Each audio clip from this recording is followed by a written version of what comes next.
Merci de rester fidèle au programme d'ITV. C'est parti pour cette édition de soir. Les titres.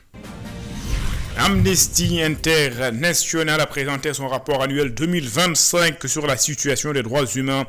Seydi Gassama note une amélioration par rapport à l'autorisation de marche, même si, dit-il, quelques couacs existent à travers notamment la liberté de la presse, où il souligne l'arrestation et la convocation de quelques journalistes et chroniqueurs. Dans cette édition également, le syndicat des agents de la santé et de l'action sociale dans la rue, c'est pour exiger le paiement des indemnités de logement. Ses membres estiment que le gouvernement a trouvé un terrain d'entente avec les transporteurs et les enseignants. Il doit donc se pencher sur la situation des professionnels donc de la santé. Ces derniers menacent d'ailleurs de durcir le ton si rien n'est fait.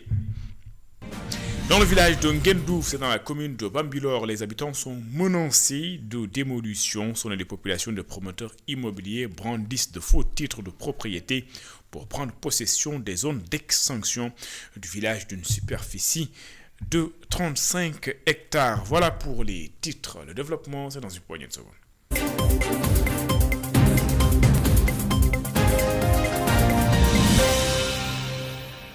Bonsoir et bienvenue. Amnesty International, section Sénégal, a présenté son rapport annuel 2025 sur la situation des droits humains. Seydi Gassama estime que des avancées ont été notées en matière de la liberté de marche. Le régime en place, dit-il, a autorisé plusieurs manifestations, mais des couacs qui existent également dans le cadre de la gestion des droits humains, notamment la presse avec la convocation de certains journalistes, l'emprisonnement de certains chroniqueurs. Seydi Gassama estime que c'est une situation inacceptable. Il s'est d'ailleurs prononcé sur les événements de mars 2021 et de juin 2024. Il estime que le gouvernement doit faire toute la lumière sur cette affaire. C'est un compte rendu signé Daoud Deba et Barso. Amnesty International dresse un bilan global des droits humains au Sénégal et dans la sous-région du Sahel. Le rapport met en avant certains progrès notables, notamment en matière de respect du droit de manifester, ainsi que de nouvelles pratiques dans le maintien de l'ordre. De plus en plus, les citoyens sont autorisés à manifester. Donc il y a une véritable volonté de l'autorité de respecter davantage ce droit que nous considérons comme fondamental. C'est la négation de ce droit qui a entraîné tous les morts que nous avons connus entre 2021 et lors de notre dernière audience avec le garde des Sceaux. Il a annoncé que bientôt il y aurait des bodycams, les policiers vont porter des bodycams pour avoir des éléments de preuve contradictoires en cas, évidemment, d'excès. Toutefois, le tableau reste contrasté. Amnesty dénonce des atteintes à la liberté d'expression, illustrées par des arrestations tout azimut de chroniqueurs et des militants politiques, ainsi que la fermeture de certains médias. Mais il y a aussi beaucoup de préoccupations. L'une des préoccupations est relative à la liberté d'information.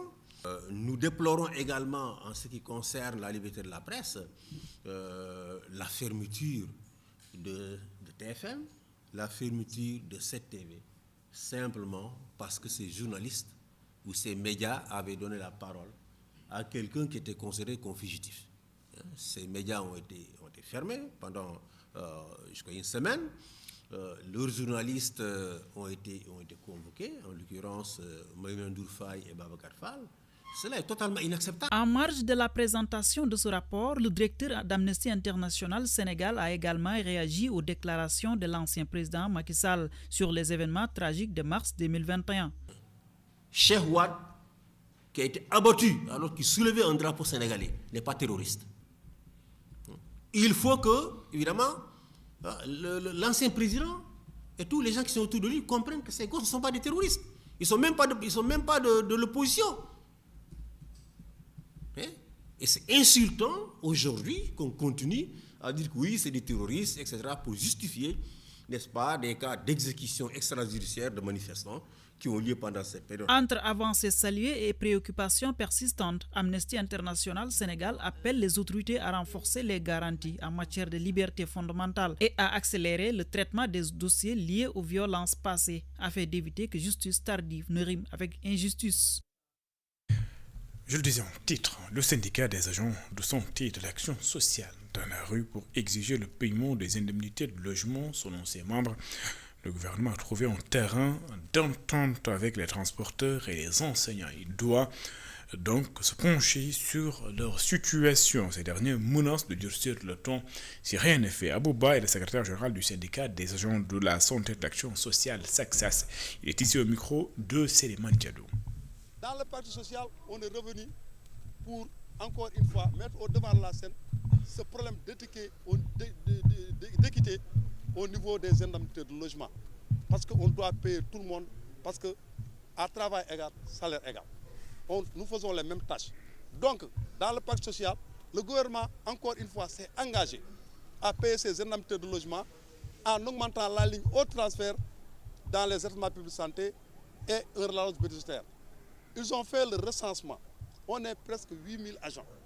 Donc, ils ont budgétisé à 8 milliards 800 selon le ministère de la Santé. Ils ont envoyé ça au ministère des Finances et à la primature. Mais malheureusement, ça fait 1 an. Jusqu'à présent, l'État refuse de nous payer ces indemnités de logement-là. C'est ce que nous exigeons à l'État. Ce n'est pas une revendication, c'est un acquis. C'est un acquis, donc un acquis, on doit le matérialiser. On a vu dans les autres secteurs, notamment le secteur de l'administration, on a payé ces indemnités de logement jusqu'à aller faire un rappel. Nous, on n'a rien du tout jusqu'à présent. Mais quel est le problème dans le secteur de la santé? Le secteur de la santé n'est pas une priorité pour l'État. Il n'y a que la santé, c'est la richesse. Aujourd'hui, on doit mettre dans de bonnes conditions les travailleurs du secteur de la santé.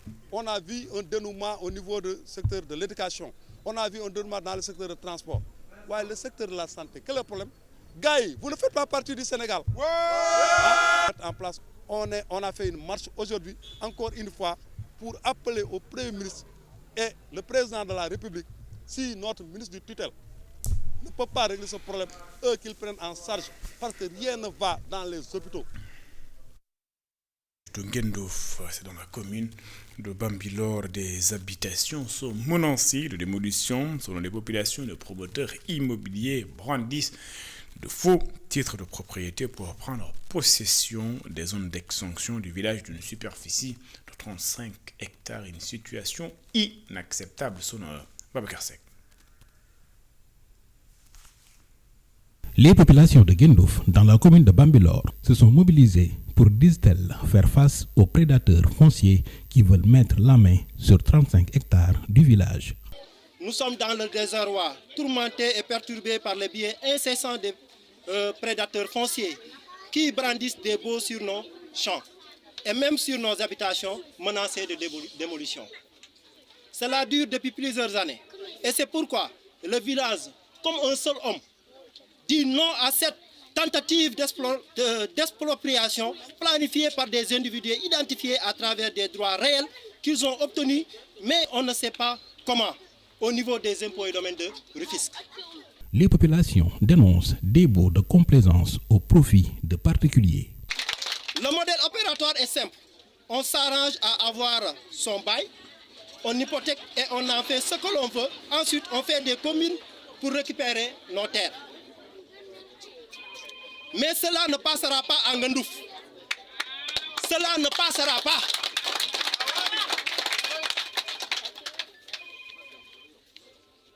Car les baux en question sont réclamés sur le TF numéro 4863R déjà attribué au village. Il s'étend sur 35 hectares octroyés par le président Abdoulaye Wade sur la base du décret d'expropriation du Berlin pour le maintien de l'extension du village dont Gendouf en fait partie. Nous avons seulement demandé des titres de propriété individuelle en vain, mais ils s'empressent de donner à des étrangers des pratiques. Ces pratiques doivent cesser car c'est injuste. Ainsi, les habitants de Gendouf appellent les autorités à réagir car ils ne se laisseront pas faire, disent-ils. La convergence citoyenne est allée à Ndiassane, Kermam, El Haj et Tianaba. C'est pour solliciter des prières des foyers religieux pour bénir la candidature de l'ancien président de la République du Sénégal, Macky Sall, candidat au poste de secrétaire général des Nations Unies. Babacar Gaye estime que après ces audiences, ils ont l'esprit tranquille que Macky Sall pourrait bien évidemment être le prochain secrétaire général des Nations Unies avec la bénédiction de ces guides religieux. Babacar Gaye, membre de la Convergence citoyenne, était ce micro d'Isidore Alexandre Sen et de Samba Fall. Convergence citoyenne avait décidé et est en train de dérouler un programme d'action, un programme de visite de l'ensemble des chefs religieux qui représentent la Oumma islamique au Sénégal, mais aussi de l'Église et enfin des chefs coutumiers qui représentent une bonne partie de nos communautés, pour les informer de notre intention de nous regrouper, de nous retrouver et de nous rassembler pour un seul objectif: accompagner le président Macky Sall dans ce projet de candidature au poste de secrétaire général des Nations Unies, dont naturellement le processus a démarré presque depuis 2 mois. C'est pourquoi nous sommes venus aujourd'hui d'abord à Ndiassane, où nous avons été accueillis à bras ouverts par le calife général des Khadres du Sénégal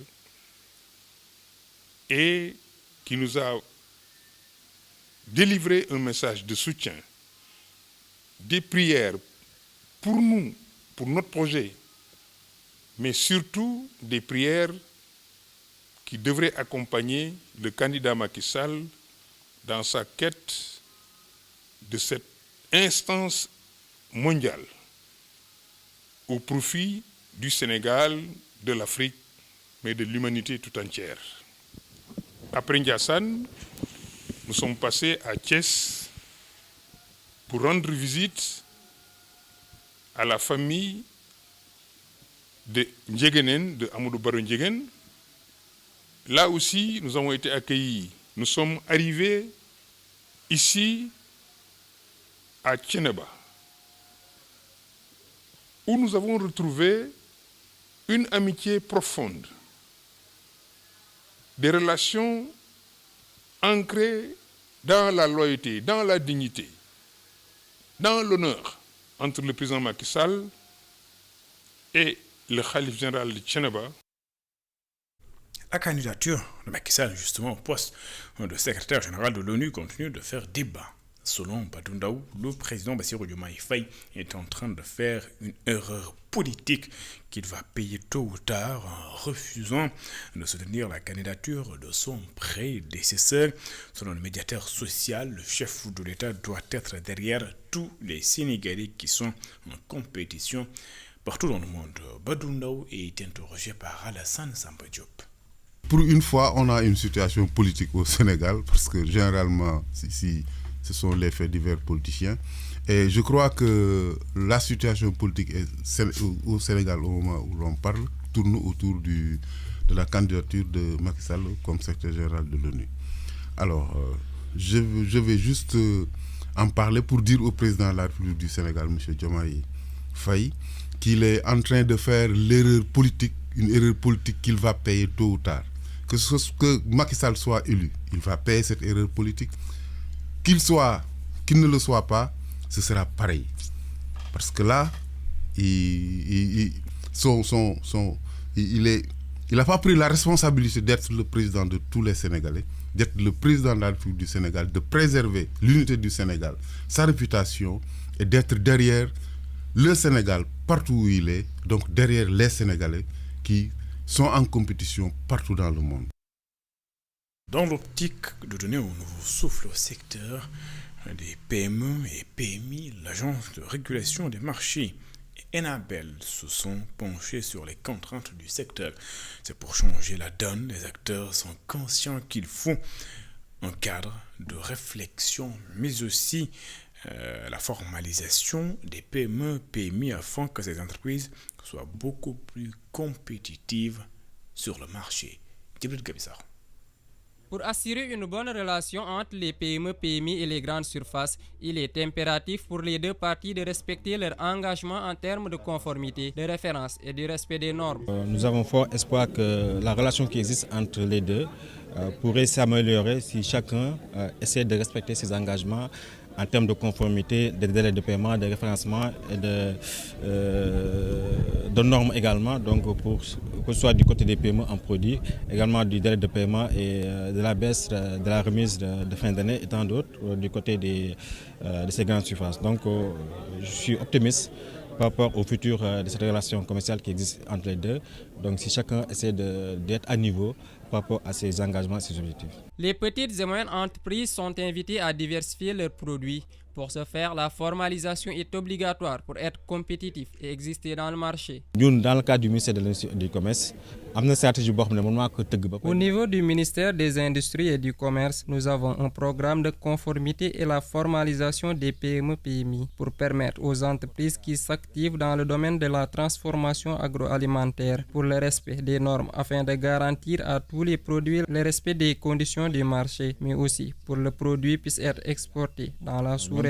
Au niveau international. Donc, pour venir à bout des contraintes auxquelles les PME et les grandes surfaces font face, il faut un cadre réglementaire de discussion pour organiser le dispositif commercial qui existe entre ces deux parties, selon les acteurs.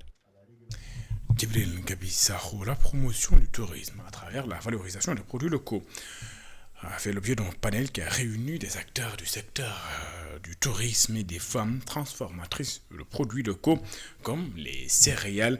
À Thiès, d'après les parties prenantes, les grandes destinations touristiques mettent souvent en avant leurs produits locaux. Pour attirer le tourisme, il faut aller vers cela pour mieux vendre la destination Sénégal, notamment à travers la promotion de nos produits locaux. Je vous propose de suivre tour à tour les explications de Doudou Nyanya Diop, président du conseil d'administration de la société d'aménagement de la Petite Côte SAPCO, et Julie Cissé, présidente de l'ONG GAPSOA. Ils sont ici au micro d'Isidore Alexandre Sen et Samba Fall. Aujourd'hui, il s'agit d'un panel. Nous avons un objectif, car le tourisme, c'est le savoir local et les touristes y tiennent. D'ailleurs, l'une de leurs motivations en visitant un pays, c'est l'expertise locale. Le tourisme est loin d'être une excursion, c'est une science. Le Sénégal doit raisonner le tourisme sur d'autres angles, d'autres aspects. Il nous faut promouvoir les spécificités locales avec le tourisme. Ce sont nos cultures, nos histoires qu'il faut valoriser à travers le monde, et le tourisme est une belle trouvaille. Nous avons de bons produits, des produits de chez nous, des produits que les femmes transforment. Et l'étranger qui vient aimerait découvrir de nouvelles choses. Donc, valorisons notre tourisme à travers les produits que nous fabriquons chez nous. Aujourd'hui, fii la ñu war a tàmbalee. Parce que bu ñu nee tourisme, la transformation produits locaux. A priori, le tourisme doit être valorisé à travers les productions locales. Les femmes sont braves et il s'agit de les accompagner pour fructifier ce qu'elles font en matière de transformation des produits locaux. Et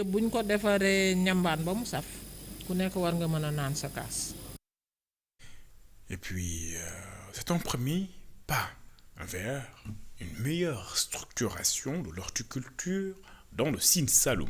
La commune de Toubacouta a d'ailleurs accueilli la foire horticole organisée dans le cadre du projet Gunge Mbaye, soutenu par l'agence belge de coopération internationale Enabel.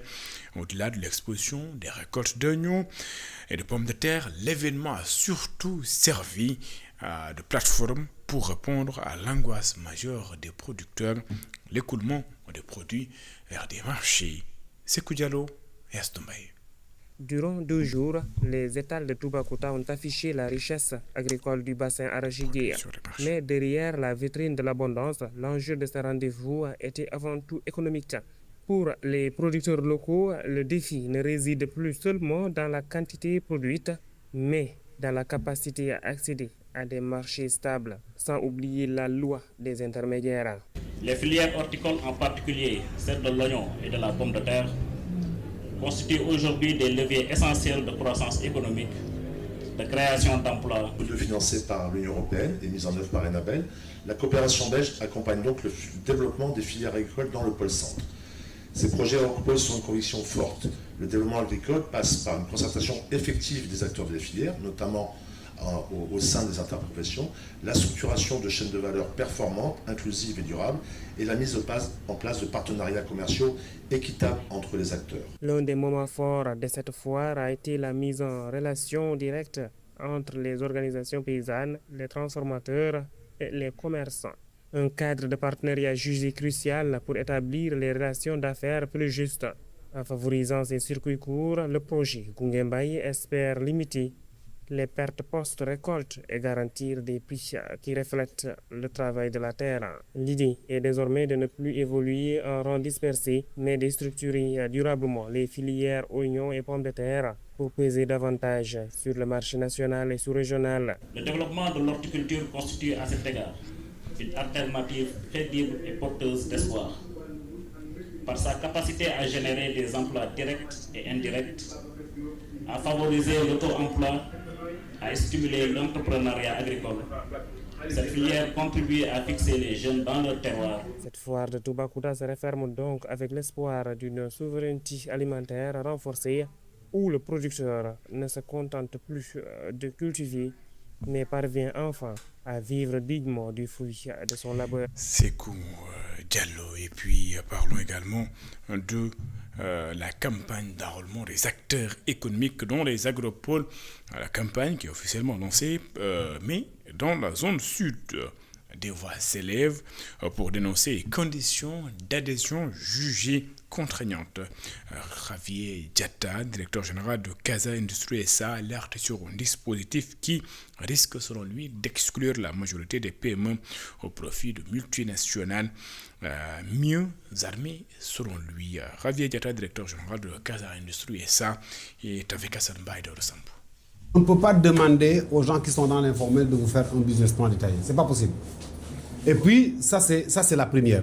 Deuxièmement, on ne peut pas demander à des gens qui sont dans l'informel de vous fournir un PV de conseil d'administration parce qu'ils n'ont pas de conseil d'administration.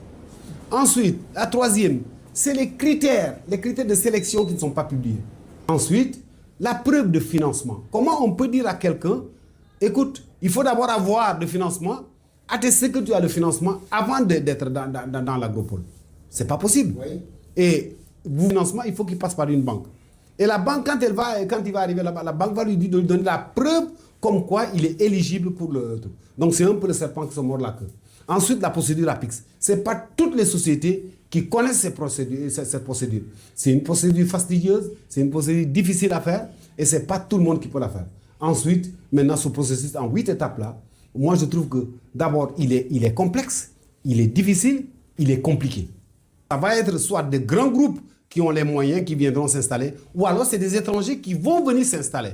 Et auquel cas, c'est-à-dire que nous ferons de notre jeunesse que des ouvriers industriels ou des ouvriers agricoles.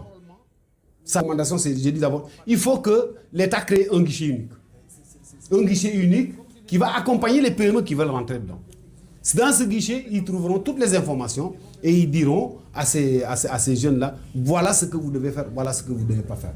Publier les critères. Il faut qu'on publie les critères de sélection. Ça, c'est il le faut. Ensuite, instaurer un fonds de garantie ou une ligne pour lever l'obstacle de la preuve de financement. Si on crée cette ligne de garantie pour pouvoir garantir les financements, on lève justement cette incohérence de la preuve, comme quoi celui qui veut venir au niveau de l'agropole, il faut nécessairement que lui-même, il prouve déjà qu'il a le financement. Ensuite, simplifier le formulaire, parce que le formulaire est très compliqué. Ce n'est pas n'importe qui peut remplir ce formulaire. Il faut soit on le supprime complètement, le formulaire d'adhésion. C'est le formulaire d'adhésion, parce qu'ils ont sorti un formulaire d'adhésion. Ce formulaire, il faut soit le simplifier, soit le supprimer. Ensuite, maintenant, adapter les exigences pour les GIE et pour les coopératives. Parce que c'est une contradiction. On est en train de faire la promotion de la constitution des coopératives. Et après, on crée justement des agropoles. Et là, on crée un système qui va exclure tout ce travail qui est en train d'être fait en amont. C'est la fin de cette édition. Merci de l'avoir suivi. Excellente suite de programme sur les antennes d'ITV. Je vous donne rendez-vous juste après cette édition dans votre émission. L'invité de la rédaction, je reçois ce soir Abdourahmane Maïga. Il est juriste également, directeur des structures de la République des valeurs. Nous allons parler bien sûr de l'actualité, des questions politiques, l'affaire Azer, à la candidature de Macky Sall à l'ONU, entre autres sujets. À tout de suite.